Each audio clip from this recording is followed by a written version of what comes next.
Hello friends, welcome to my Mousumi kitchen. Mousumi কিচেনে তোমাদের সবাইকে স্বাগতম জানাই। আজকে আমি চিকেন কষা বানাচ্ছি। তো কিভাবে বানাচ্ছি একটু দেখে না। এখন মাংসটাকে ধুয়ে নিয়ে চলে এসেছি। এখন মাংস বানাতে কী কী লাগছে দেখে নাও।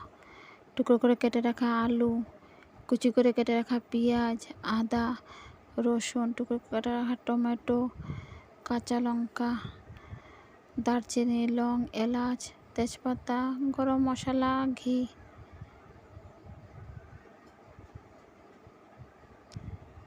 এখন আদা, রসুন, পেঁয়াজ, কাঁচা লঙ্কা পেস্ট করে নেব।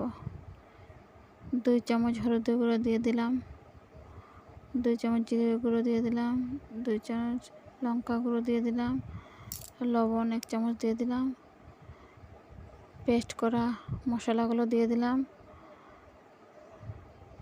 তেজপাতা দিয়ে দিলাম, অল্প করে সরষের তেল দিয়ে দিলাম।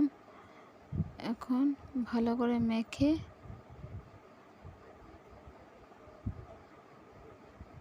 প্রথমে চামচ দিয়ে একটু মেখে নিলাম।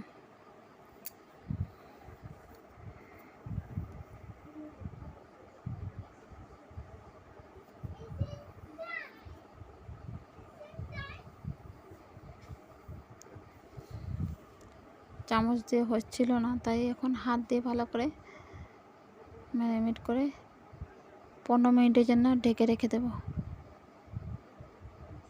এখন আরেকটা কড়াইয়ের মধ্যে তেল গরম করে নিয়েছি। এখন আলুগুলোকে ভেজে তুলে নেব। ভেজে তুলে নিয়েছি। এখন আবার সামান্য পরিমাণে তেল দিয়ে দিলাম। তেল দিয়ে পেঁয়াজগুলোকে ছেড়ে দিয়েছি, কুচি করে রাখা। সেটা দিয়ে পেঁয়াজগুলোকে লাল করতে থাকবো।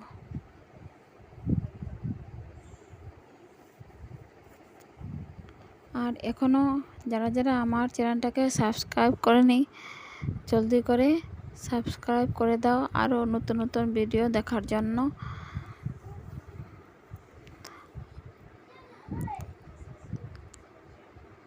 যাতে তোমাদেরকে আরও নতুন নতুন ভিডিও দিতে পারি, আরও ভালো ভালো ভিডিও আসবে।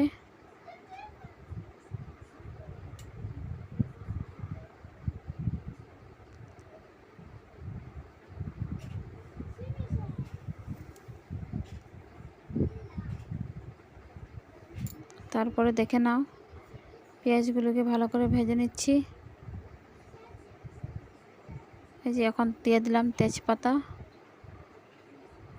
এখন দিয়ে দেবো লং, এলাচ, দারচিনি দিয়ে দিলাম। এখন ভালো করে নাড়াচাড়া করে নেব।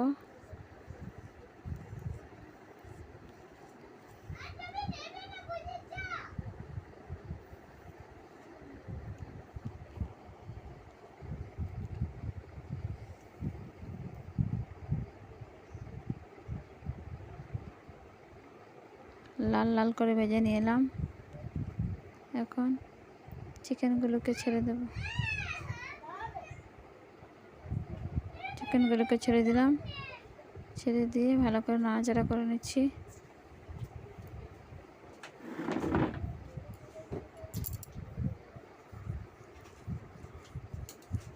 উপর দিকে একটু পেঁয়াজের টুকরো দিয়ে দিলাম, টমেটো টুকরো দিয়ে দিলাম।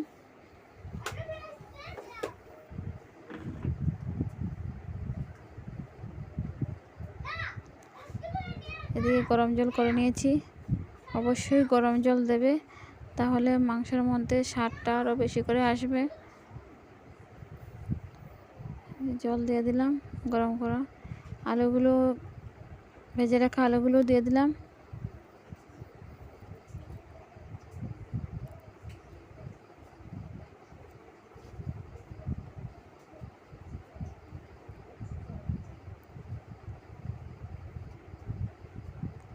তারপরে নামানোর আগে গরম মশলা দিয়ে দিলাম।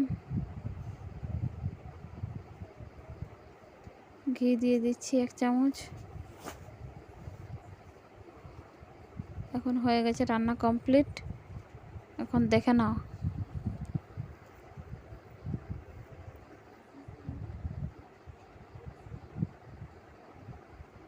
কত সুন্দর কালার এসছে।